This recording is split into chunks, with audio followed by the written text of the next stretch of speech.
வணக்கம் and welcome back to கரும்பலகை. இன்னைக்கு வீடியோல நம்ம எதை பத்தி பார்க்க போறோம் அப்படின்னா, ஒரு லாகின் ஃபார்ம்ல இருந்து SQL டேட்டாபேஸை கனெக்ட் பண்ணி நான் ஒரு யூசரை வேலிடேட் பண்ண போறேன். 3 வருஷத்துக்கு முன்னாடி நாம லாகின் ஃபார்ம் சொல்லிட்டு ஒரு வீடியோ போட்டிருந்தோம். So how to create a login form using window form application சொல்லிட்டு. ஸோ இந்த விண்டோ ஃபார்ம் அப்ளிகேஷன்ல நான் எதை வச்சு கிரியேட் பண்ணியிருந்தேன் அப்படின்னு பாத்தீங்கன்னா, ஜஸ்ட் ஒரு விண்டோ ஃபார்ம் அப்ளிகேஷன் போட்டு ஒரு இஃப் எல்ஸ் கண்டிஷனை யூஸ் பண்ணி அதை வேலிடேட் பண்ணியிருந்தேன். அதாவது அந்த யூசர் நேமும் பாஸ்வேர்டும் நான் எதிர்பார்க்கக்கூடிய ஒரு ஸ்டாட்டிக்கான டெக்ஸ்ட் வருதான்னு எதிர்பார்க்கிறேன். உதாரணத்துக்கு யூசர் நேம் அப்படிங்கிறது end_user1 அப்படிங்கிற வார்த்தை வரணும். பாஸ்வேர்டு அப்படிங்கிறது test@123 அப்படின்னு வரணும் நான் எதிர்பார்க்கிறேன். இந்த மாதிரி வந்ததுன்னா நான் லாகின் சக்சஸ்ஃபுல்னு காட்டுவேன். இல்லைன்னா invalid user name and password அப்படின்னு நான் சொல்லிடுவேன். சோ இதுதான் நான் டிசைட் பண்ணி போட்டிருந்தேன். சோ இதை பார்த்துட்டு அந்த வீடியோல என்ன கேட்டிருந்தாங்கன்னா, சோ டேட்டா பேஸோட கனெக்ட் பண்ணி செய்யறது தான் உண்மையான லாகின் ஃபார்ம், இது வெறும் இஃப் ஃபங்க்ஷன் அப்படின்னு சொல்லியிருந்தாரு. அது போக ஒரு வருஷத்துக்கு முன்னாடி வந்து பாத்தீங்கன்னா, இதனுடைய அடுத்த பார்ட்ல நான் வந்து டேட்டா பேஸோட கனெக்ட் பண்ணி இந்த வீடியோ நான் போடுறேன்னு சொல்லியிருந்தேன், போடவே இல்லை. அவரும் ஒரு நண்பர் கேட்டிருந்தாரு. சோ இன்னைக்கு வீடியோல நம்ம எதை பத்தி பார்க்க போறோம் அப்படின்னு பாத்தீங்கன்னா, இப்ப நம்ம பார்த்த இந்த லாகின் ஃபார்ம் உடைய கான்செப்டை இந்த மாதிரி ஸ்டாட்டிக்கான யூசர் நேம் பாஸ்வேர்டை வச்சு போடாம நான் டேட்டா பேஸோட கனெக்ட் பண்ணி பார்க்க போறேன். ஃபர்ஸ்ட் அதுக்கு முன்னாடி இதை ரன் பண்ணி பார்த்தரலாம். இந்த ஃபார்ம் பில்ட் ஆயிட்டு இருக்கு. சோ இந்த ஃபார்ம்ல நீங்க ஏதாவது ஒரு யூசர் நேமும் பாஸ்வேர்டு என்டர் பண்ணா அதை வந்து ஆக்சுவலா நம்ம டேட்டா பேஸ்ல போய் வேலிடேட் பண்ணும். பட் நம்ம ஒரு இஃப் எல்ஸ் ஃபங்க்ஷன் வச்சிருக்கோம். உதாரணத்துக்கு நான் சைன் இன் கொடுத்தீங்கன்னா ப்ளீஸ் என்டர் யூசர் நேம் சொல்லுது. நான் ஏதோ ஒரு என்டர் பண்றேன், பாஸ்வேர்டு என்டர் பண்ணல, சோ பாஸ்வேர்ட் என்டர் பண்ண சொல்லுது. இப்போ நான் கொடுத்தேன்னா இன்வாலிட் யூசர் நேம் பாஸ்வேர்ட். ஏன் அப்படின்னா, சோ உள்ள வந்து யூசர் நேம் எம்டியா இருந்தா இந்த மாதிரி ஒரு வார்த்தை கொடு, பாஸ்வேர்ட் எம்டியா இருந்தா இந்த மாதிரி ஒரு எரர் த்ரோ பண்ணு.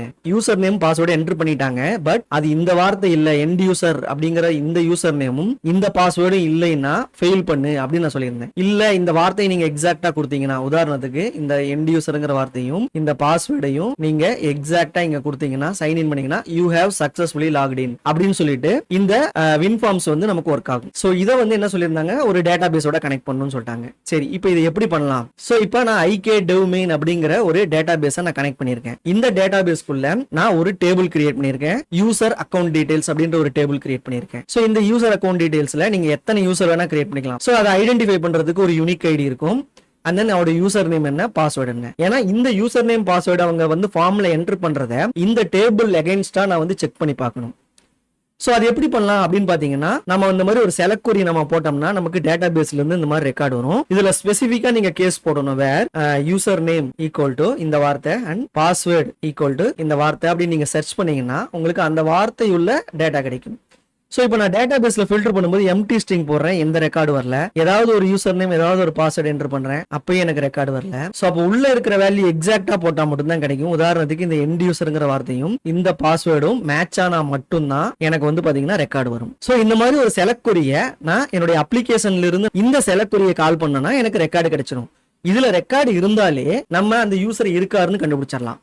சோ இதுதான் கான்செப்ட். இந்த கான்செப்டை எப்படி கோடுக்கு கன்வெர்ட் பண்றது அப்படின்னு பார்க்கும்போது, நம்ம கோட்ல நமக்கு என்ன இருக்கு, இதுல நாம இதை வேலிடேட் பண்றதுக்கு இந்த இடத்துல நாம ஒரு லாஜிக் எழுதணும். சோ இதுல நம்ம டேட்டா பேஸோடைய ஆக்சஸ் இருக்கிறதுனால நம்ம இதுக்கு ஒரு டேட்டா ஆக்சஸ் லேயர் எழுதி அங்கிருந்து நம்மளுடைய SQL சர்வர் அப்ளிகேஷன் வழியா கனெக்ட் பண்ணணும். சோ அதுக்கு என்ன பண்ணலாம், நான் வந்து டேட்டா ஆக்சஸ் லேயர்ங்கிற ஒரு லைப்ரரி கிளாஸ் எழுதியிருக்கேன். இதுக்குள்ள வந்து பாத்தீங்கன்னா யூசர் சர்வீஸ் அப்படிங்கிற ஒரு கிளாஸ் எழுதியிருக்கேன். சோ இந்த யூசர் சர்வீஸ்க்குள்ள நான் என்ன பண்றேன்னா, யூசர் நேமும் பாஸ்வேர்டு இன்புட்டா வாங்குற மாதிரி ஒரு மெத்தட் எழுதியிருக்கேன், கெட் யூசர் லாகின். சோ இந்த மெத்தடுக்குள்ள நான் SQL கனெக்ட் பண்றேன். இதுதான் SQL கனெக்ட் பண்றதுக்கான கோடு. சோ இந்த SQL கனெக்ஷனுக்கு வந்து நமக்கு system.data.sql clientங்கிற ஒரு ரெஃபரன்ஸ் வேணும். அதை வந்து நம்ம ரெஃபரன்ஸா ஆட் பண்ணா மட்டும்தான் இந்த SQL கனெக்ஷன்ங்கிற இந்த லைப்ரரி கிளாஸை நம்மளால யூஸ் பண்ண முடியும். சோ இப்போ இந்த SQL கனெக்ஷனுக்குள்ள நம்ம ஒரு கனெக்ஷன் ஸ்ட்ரிங் போடணும். அதாவது இந்த டேட்டா பேஸ் கனெக்ட் பண்றதுக்குன்னு சொல்லிட்டு ஒரு கனெக்ஷன் ஸ்ட்ரிங் இருக்கும். அதாவது இந்த டேட்டா பேஸ்ல இந்த டேட்டா பேஸுக்குன்னு சொல்லிட்டு ஒரு இன்ஸ்டன்ஸ் ஐடி இருக்கும். இந்த இன்ஸ்டன்ஸ் ஐடியில என்ன யூசர் நேம் என்ன பாஸ்வேர்டுக்கு இங்க டேட்டா பேஸ கால் பண்றதுக்கான ஆக்சஸ் இருக்கு அப்படின்னு சொல்லி ஒரு கிரெடென்சியல்ஸ் இருக்கும். இந்த கிரெடென்சியல்ஸ் எல்லாம் நம்ம சேர்த்து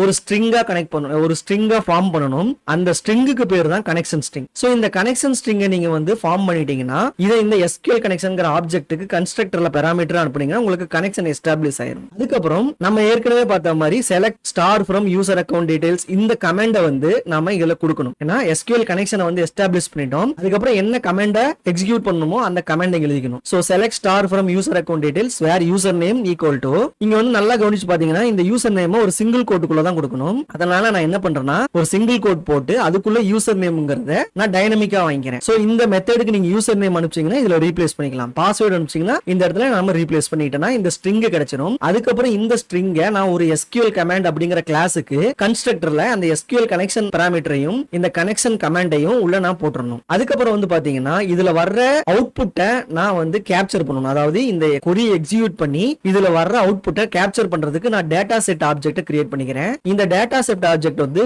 SQL டேட்டா அடாப்டர்ங்கிற ஒரு கிளாஸ் யூஸ் பண்ணி நான் ஃபில் பண்ணிக்கிறேன். சோ இந்த SQL அடாப்டர்ல இந்த கனெக்ஷன் வித் கமாண்ட் கொடுத்து இந்த கமாண்ட் ஆப்ஜெக்ட் உள்ள கன்ஸ்ட்ரக்டர்ல பாஸ் பண்ணிட்டு இதுல ஃபில் அப்படிங்கிற மெத்தட் கால் பண்ணீங்கன்னா உடனே என்ன ஆகும்னா உங்களுக்கு அந்த SQL கமாண்டை எக்ஸிக்யூட் பண்ணி அதுல இருந்து வர ரிசல்ட்டை தூக்கி இந்த டேட்டா செட்ல ஃபில் அப் பண்ணி நமக்கு அனுப்பிச்சிருவாங்க. அதுக்கப்புறம் இதை நீங்க வந்து இந்த கனெக்ஷனை க்ளோஸ் பண்ணிக்கலாம். சோ இதுதான் இந்த டேட்டா கனெக்ஷன் நடக்குது. இதெல்லாம் வந்து பாத்தீங்கன்னா ஒரு யூசிங் குள்ள போட்டுக்கிறேன். சோ இந்த யூசிங் குள்ள போடும்போது இந்த கனெக்ஷன் வந்து தானாவே இந்த யூசிங் முடிஞ்ச உடனே க்ளோஸ் ஆகி ரெஃபரன்ஸ் எல்லாம் டீரெஃபரன்ஸ் ஆயிரும்.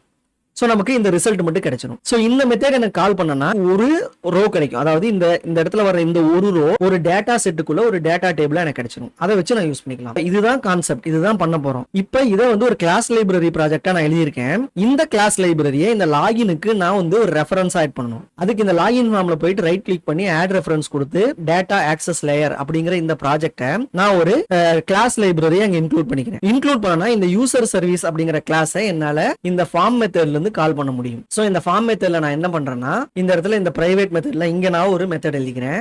Private bool is valid user அப்படின்ற ஒரு மெத்தட் போட்டுட்டு இதுக்குள்ள அந்த யூசர் சர்வீஸை கால் பண்றேன். பாருங்க யூசர் சர்வீஸ் கால் பண்ணோனே எனக்கு ஆப்ஜெக்ட் கிடைச்சிருச்சு. இதுக்கு யூசர் சர்வீஸ் அப்படிங்கிற ஒரு வேரியபிள் நேம் கிரியேட் பண்ணிட்டு இதுக்கு நியூ யூசர் சர்வீஸ் அப்படிங்கிற ஒரு ஆப்ஜெக்ட் கிரியேட் பண்ணிக்கிறேன். சோ இந்த இடத்துல எனக்கு வந்து 2 ஸ்ட்ரிங் வரணும். நம்ம எப்படி இந்த ப்ராஜெக்ட்ல 2 ஸ்ட்ரிங் வாங்கணுமோ அதே போல இங்க எனக்கு 2 ஸ்ட்ரிங் வரணும். இந்த ஸ்ட்ரிங் வந்துச்சுன்னா இதை நான் என்ன பண்றேன் யூசர் சர்வீஸ்க்குள்ள கெட் யூசர் லாகின்ங்கிற மெத்தடுக்குள்ள இந்த யூசர் நேமையும் இந்த பாஸ்வேர்டையும் சென்ட் பண்றேன். சென்ட் பண்ணா எனக்கு இங்க இருந்து பாத்தீங்கன்னா ஒரு டேட்டா செட் கிடைக்கும். சோ இந்த இடத்துல ஒரு டேட்டா செட் ds ரிசல்ட் அப்படிங்கிற ஒரு வேல்யூ எனக்கு கிடைக்கும். சோ இந்த டேட்டா செட் ரிசல்ட்டுக்குள்ள எனக்கு அந்த டேபிள்ல வேல்யூ இருக்கான்னு பார்க்கணும். இது ஃபர்ஸ்ட் நாட் ஈக்குவல் டு நல்லான்னு பார்க்கணும். ஏன்னா நம்ம எப்பயுமே ஒரு கோட் எழுதும் போது ரிலையபிளா எழுதணும். இதுல டேபிள்ஸ் கவுண்ட் இருக்கான்னு பார்க்கணும். டேபிள்ஸ் கவுண்ட் வந்து கிரேட்டர் தென் 0 பார்க்கணும். அதுக்கப்புறம் இதுல டேபிள்ஸ்ல கவுண்ட் 0 இருந்ததுன்னா கண்டிப்பா கிரேட்டர் தென் 0னா ஒரு கவுண்டாவது இருக்கும். அந்த டேபிள்ஸ்ல ரோ கவுண்ட் இருக்கான்னு பார்க்கணும். சோ இதெல்லாம் பாத்தீங்கன்னா எனக்கு அங்கிருந்து வேல்யூ வருதுன்னு அர்த்தம். அதாவது நான் ஒரு யூசர் நேம் பாஸ்வேர்ட் கொடுக்குறேன். இங்கிருந்து ஏதாவது ஒரு ரோ வந்தா கூட எனக்கு இந்த டேட்டா செட்ல ஒரு டேபிள்ல ரோஸ் கவுண்ட் இருக்குன்னு அர்த்தம். இது இருந்தாலே வேலிட்னு அர்த்தம். சோ இப்போ இது என்ன பண்ணலாம், இது இருந்தாலே நம்ம வந்து ரிட்டர்ன் ட்ரூ நினைச்சுக்கலாம். ஃபர்ஸ்ட் இந்த லெவல்ல டெஸ்ட் பண்ணி பார்ப்போம். இதை தூக்கிட்டு இந்த இடத்துல நான் என்ன பண்றேன் இஸ் வேலிட் யூசரா அப்படின்னு நீங்க கொடுத்துட்டு இந்த 2 பெராமீட்டரையும் நான் கமா போட்டு கொடுத்துறேன். சோ இஸ் வேலிட் யூசர் அப்படிங்கிற ஒரு மெத்தடை நான் கால் பண்றேன். கால் பண்ணிட்டு இது ரிட்டர்ன் ட்ரூ, இங்க ரிட்டர்ன் ட்ரூ போடணும், இங்க இல்லைன்னா ரிட்டர்ன் ஃபால்ஸ் போடணும். அதாவது என்னன்னா இந்த யூசர் நேம் இந்த பாஸ்வேர்டும் உள்ள போயிட்டு ஒரு ரோவாவது இருந்தா இந்த இஃபுக்குள்ள போயிடும். அப்படின்னா உள்ள அந்த யூசர் நேம் பாஸ்வேர்டுக்கு ஒரு யூசர் அக்கௌண்ட் இருக்குன்னு அர்த்தம். அது போயிடும். இல்ல இதுக்குள்ளேயே போலனா ரிட்டர்ன் ஃபால்ஸ்னு வரும்.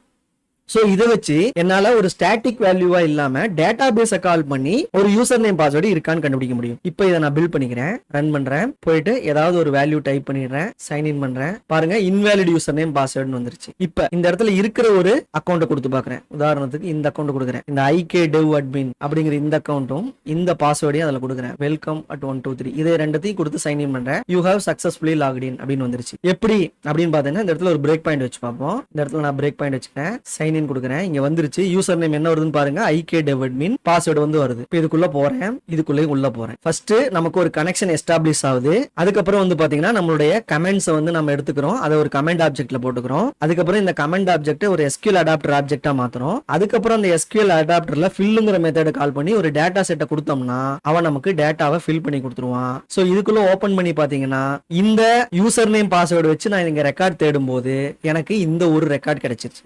ரிசல்ட் வந்து பாத்தீங்கன்னா உங்களுக்கு ஒரு டேட்டா செட் கிடைக்கும். அந்த டேட்டா செட்ல ஒரு டேபிள் இருக்கும். எத்தனை செலக்ட் கொரி வருதோ அத்தனை டேபிள் நமக்கு வரும். சோ நமக்கு இங்க ஒரு செலக்ட் கொரி தான் போட்டுருக்கறனால நமக்கு இங்க ஒரே ஒரு செலக்ட் கொரி வரனால ஒரு டேட்டா செட்டுக்குள்ள ஒரு டேபிள் வரும். அதுக்குள்ள ஒரே ஒரு ரோ இருக்கு. இந்த ஒரு ரோ கிடைச்சாலே அந்த யூசர் நேம் பாஸ்வேர்டு உள்ள இருக்குன்னு அர்த்தம். சோ அவ்வளவுதான், சக்சஸ்ஃபுல்லா நமக்கு கிடைச்சிருச்சு. இப்போ இது கிடைச்சதுனால இதை வச்சு நான் என்ன பண்றேன், இந்த டேட்டா செட் வந்து நாட் ஈக்குவல் டு நல்லா இதுல டேபிள்ஸ் கவுண்ட் கிரேட்டர் தென் 0 பாக்குறேன், ஒரு கவுண்ட் இருக்கு. அதுக்கப்புறம் ரோஸ் கவுண்ட் பாக்குறேன், ரோஸ் கவுண்ட்டும் 1 இருக்கு. இந்த ஃபர்ஸ்ட் டேபிள் டேபிள்ல ஒரே ஒரு ரோ கவுண்ட் இருக்கு. சோ அதுவும் இருக்கு. அப்படின்னா என்ன அர்த்தம்னா இது வந்து சக்சஸ்ஃபுல்லான லாகின் அப்படின்னு நான் டிசைட் பண்ணி ட்ரூன்னு கொடுத்துறேன். இப்போ இதுல ஒரு வார்த்தை தப்பா அடிச்சாலும் இங்க ஒரு வார்த்தை இங்க ஒண்ணுன்னு சேர்த்து கொடுத்தா கூட இங்க ஒர்க் அவுட் ஆகுது. இங்க பாருங்க போறேன், இங்க பாருங்க இப்ப டேட்டா செட் நல்லான்னு பாக்குறேன், நல்ல இல்ல. டேபிள்ஸ் கவுண்ட் பாக்குறேன் 1 இருக்கு, ஆனா ரோஸ் கவுண்ட் இருக்கான்னு பாக்குறேன் 0. சோ டேட்டா செட் இருக்கு, டேபிள் இருக்கு, ஆனா உள்ள ரோஸ் இல்ல. அப்படின்னா என்ன மீனிங்? இந்த யூசர் நேம் பாஸ்வேர்டு இந்த காம்பினேஷன்ல உள்ள ரெக்கார்டே இல்லைன்னா அப்ப நமக்கு ரிட்டர்ன் ஃபால்ஸ்ங்கிற இந்த இஃப்க்குள்ள போகாம இந்த மெத்தடுக்குள்ள வரதுனால நம்ம invalid user name and password காட்டுறோம். சோ அவ்வளவுதாங்க. நான் என்னுடைய லாகின் ஃபார்ம் வந்து கம்ப்ளீட்டா ஒரு டைனமிக்கான லாகின் ஃபார்மா மாறிடுச்சு. டேட்டா பேஸை கனெக்ட் பண்ணி டேட்டாவை எடுத்துட்டு வந்து ஆக்சுவலா வேலிடேட் பண்ற ஒரு கம்ப்ளீட் அப்ளிகேஷனா இது மாறிடுச்சு. தேங்க்ஸ் ஃபார் வாட்சிங் திஸ் வீடியோ. இந்த வீடியோ உங்களுக்கு பிடிச்சிருந்தா லைக் பண்ணுங்க, நம்ம சேனலை சப்ஸ்கிரைப் பண்ணுங்க. இந்த வீடியோவோட லிங்கை மறக்காம உங்க ஃப்ரெண்ட்ஸ்க்கு எல்லாம் ஷேர் பண்ணுங்க. நன்றி, வணக்கம்.